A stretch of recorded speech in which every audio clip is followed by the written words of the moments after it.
आज हम बात करेंगे षोडशी महाविद्या की, जिन्हें त्रिपुर सुंदरी या ललिता भी कहते हैं। षोडशी माहेश्वरी शक्ति की सबसे मनोहर श्री विग्रह वाली सिद्ध देवी हैं।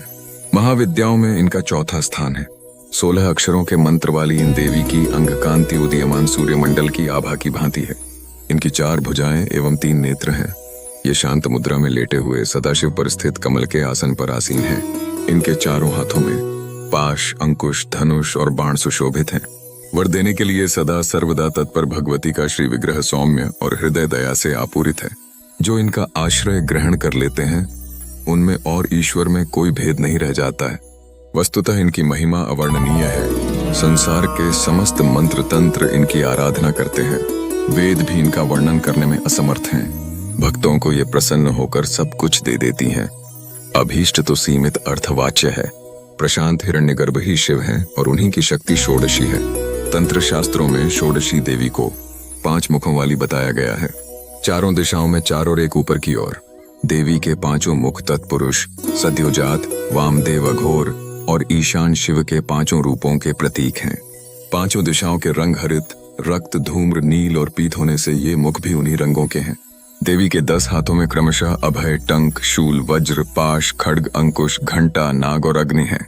इनमें षोडश कलाएं पूर्ण रूप से विकसित हैं, इसलिए ये षोडशी कहलाती हैं। षोडशी को श्री विद्या भी माना जाता है। अन्य विद्याएं भोग या मोक्ष में से एक ही देती हैं। ये अपने उपासक को भुक्ति और मुक्ति दोनों प्रदान करती हैं। एक बार परांबा पार्वती जी ने भगवान शिव से पूछा, भगवान, आपके द्वारा प्रकाशित तंत्र शास्त्र की साधना से जीव के आधि व्याधि, शोक, संताप, दीनता, हीनता तो दूर हो जाएंगे, किंतु गर्भवास और मरण के असह्य दुख की निवृत्ति तो इससे नहीं होगी।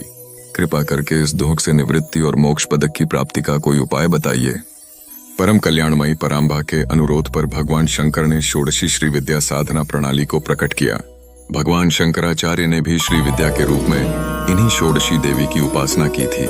इसीलिए आज भी सभी शंकर पीठों में भगवती षोडशी, राजराजेश्वरी, त्रिपुर सुंदरी की श्री यंत्र के रूप में आराधना चली आ रही है।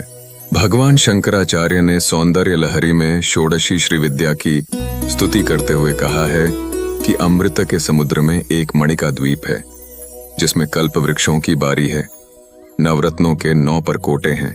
उस वन में चिंतामणि से निर्मित महल में ब्रह्ममय सिंहासन है, जिसमें ब्रह्मा, विष्णु, रुद्र और ईश्वर आसन के पाए हैं और सदाशिव फलक हैं। सदाशिव के नाभि से निर्गत कमल पर विराजमान भगवती षोडशी त्रिपुर सुंदरी का जो ध्यान करते हैं वे धन्य हैं। भगवती के प्रभाव से उन्हें भोग और मोक्ष दोनों सहज ही उपलब्ध हो जाते हैं। तो भैरव यामल तथा शक्ति लहरी में इनकी उपासना का विस्तृत परिचय मिलता है। अगर आपको यह कहानी पसंद आई तो लाइक करें, कमेंट में बताएं कि आप अगले वीडियो में किसकी कहानी सुनना चाहते हैं। जय माता दी।